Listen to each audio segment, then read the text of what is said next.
అంటే 3 into 6 1 into 6 6 దీనికి రెట్టింపు 12, దీనికి ఇంకో 6 కలిపితే 18. ఇప్పుడు మళ్ళీ 6 తీసేస్తే 12, 6 తీసేస్తే 6.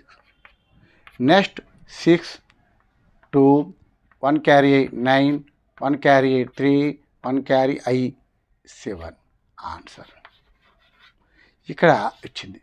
ఇక్కడ మూడో పాయింట్ రాలేదు కదా, 0 వేసుకోండి. ఇప్పుడు 0 7 3 9 2 6 3లో మీరు కానీ ఫాలో అయినట్టయితే ఇది మీకు అర్థమవుతుంది.